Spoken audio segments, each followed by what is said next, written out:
আজকের এই পৃথিবীতে ব্যবসা করা কিন্তু সহজ কথা না। চারদিকে শুধু অনিশ্চয়তা। আর এই অনিশ্চয়তার মধ্যেই টিকে থাকার একটা দারুণ উপায় হল রিস্ক ম্যানেজমেন্ট বা ঝুঁকি ব্যবস্থাপনা। চলুন আজকের এই আলোচনায় আমরা এর গভীরে যাই। তো আজকের আলোচনায় আমরা কি জানব? প্রথমে দেখব এই যে ব্যবসায়িক ঝুঁকি, এটা আসলে কি। তারপর ঝুঁকি ব্যবস্থাপনার সাথে পরিচিত হব, এর পুরো প্রক্রিয়াটা বুঝব। আর সবশেষে দেখব ঝুঁকিগুলো কোথা থেকে আসে, ভেতর থেকে নাকি বাইরে থেকে। তো যে কোনো সমস্যার সমাধান খোঁজার আগে তো সমস্যাটাকেই ভালো করে বুঝতে হবে, তাই না? চলুন আগে জেনে নিই, এই যে আমরা বিজনেস রিস্ক বা ব্যবসায়িক ঝুঁকি বলছি, এই জিনিসটা আসলে কি। আচ্ছা, একটা মজার প্রশ্ন দিয়ে শুরু করা যাক। ভাবুন তো, একটা প্রাকৃতিক দুর্যোগ, ধরুন বন্যা, সাপ্লাই চেইনে বড় কোনো সমস্যা, আর সরকারের কোনো নীতির হঠাৎ পরিবর্তন, এই তিনটা একদম ভিন্ন ঘটনার মধ্যে মিল কোথায়? উত্তরটা বেশ সহজ, কিন্তু খুব গুরুত্বপূর্ণ। এই প্রত্যেকটা ঘটনাই হলো ব্যবসায়িক ঝুঁকির উৎস।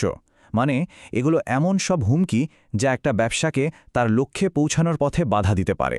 ঝুঁকিকে যদি আমরা একদম সহজ ভাষায় বলি, তাহলে এটা হলো অপ্রত্যাশিত কোনো কিছুর সম্ভাবনা। মানে যা আশা করা হয়েছিল আর যা বাস্তবে ঘটছে তার মধ্যে যে অনিশ্চয়তা, সেখান থেকেই কিন্তু ঝুঁকির জন্ম।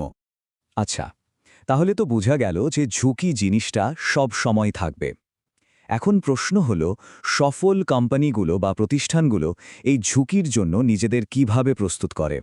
আর এখানেই চলে আসে ঝুঁকি ব্যবস্থাপনা বা রিস্ক ম্যানেজমেন্টের ধারণা। ইনস্টিটিউট অফ রিস্ক ম্যানেজমেন্টের একটা দারুণ সংজ্ঞা আছে।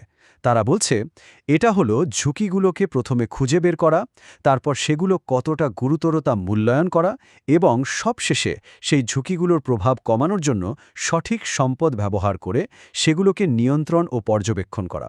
মানে ব্যাপারটা ঝুঁকি এড়িয়ে চলা নয়, বরং ঝুঁকিকে সামলানোর জন্য একটা গোছানো পরিকল্পনা থাকা। এখন সবচেয়ে মজার ব্যাপার হলো, এই যে এত বড় একটা ধারণা, এটাকে কিন্তু খুব সহজ 3টা ধাপে ভাগ করে ফেলা যায়। চলুন দেখি কিভাবে এই প্রক্রিয়াটা কাজ করে। এই দেখুন, পুরো প্রক্রিয়াটার মূল যুক্তিটা কিন্তু খুবই সোজা। প্রথম ধাপ হলো শনাক্তকরণ, মানে ব্যবসার লক্ষ্য অর্জনে কি বাধা আসতে পারে সেগুলো খুঁজে বের করা। দ্বিতীয় ধাপ হলো মূল্যায়ন, মানে কোন ঝুঁকিটা কতটা মারাত্মক, তার সম্ভাবনা কতটুকু সেটা বিশ্লেষণ করা। আর সবশেষ ধাপ হলো নিয়ন্ত্রণ, মানে ঝুঁকিগুলোর প্রভাব কমানোর জন্য সঠিক কৌশল কাজে লাগানো। আর এই পুরো প্রক্রিয়াটার শেষ লক্ষ্যটা কি? লক্ষ্য একটাই, প্রতিষ্ঠানের যে মূল উদ্দেশ্যগুলো আছে সেগুলো অর্জন করা।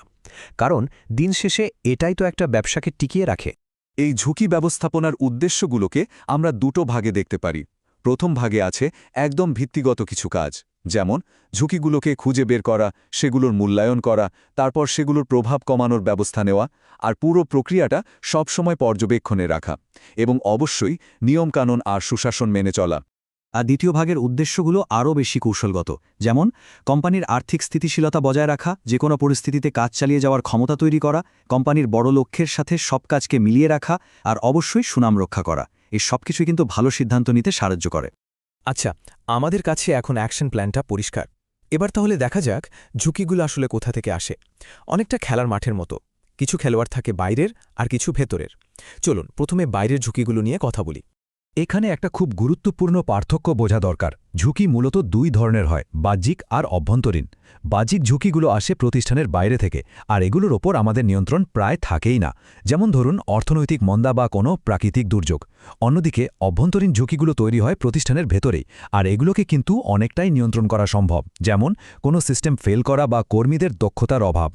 বাইরের ঝুঁকির তালিকাটা কিন্তু বেশ লম্বা। এর মধ্যে অর্থনৈতিক ঝুঁকি আছে, যেমন মুদ্রাস্ফীতি; রাজনৈতিক ঝুঁকি আছে, যেমন সরকারের পলিসি বদলে যাওয়া; বাজারের ঝুঁকি আছে, মানে নতুন প্রতিযোগী আসা; পরিবেশ বা প্রাকৃতিক দুর্যোগ তো আছেই, আবার প্রযুক্তিগত ঝুঁকি, যেমন সাইবার অ্যাট্যাক কিংবা সামাজিক বা সাংস্কৃতিক পরিবর্তন, এগুলো সবই কিন্তু বাহ্যিক ঝুঁকি। কিন্তু বিপদ যে শুধু বাইরে থেকেই আসে তা কিন্তু নয়। অনেক সময় সবচেয়ে বড় ঝুঁকিগুলো প্রতিষ্ঠানের নিজের ভেতর থেকেই তৈরি হয়। ভেতরের ঝুঁকিগুলোর মধ্যে দুটো খুব গুরুত্বপূর্ণ। একটা হলো পরিচালনগত ঝুঁকি বা অপারেশনাল রিস্ক, মানে প্রতিদিনের কাজকর্মে কোনো ভুল বা সিস্টেমের সমস্যা হওয়া যা উৎপাদন বা পরিষেবা ব্যাহত করতে পারে।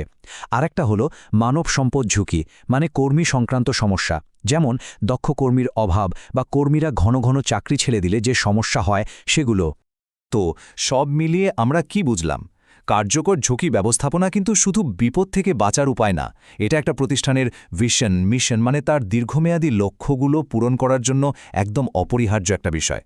আসলে সবচেয়ে বড় ঝুঁকিটাই হলো কোনো প্রস্তুতি না থাকা। কার্যকর ঝুঁকি ব্যবস্থাপনা এই অপ্রস্তুত অবস্থাকেই বদলে দেয় আর যে কোনো বিপদকে সাফল্যের পথের একটা অংশ হিসাবে সামলানোর সুযোগ করে দেয়। এখন ভাবার বিষয় হলো স্থিতিশীলতা নিশ্চিত করতে এর পরের পদক্ষেপটা কী হতে পারে।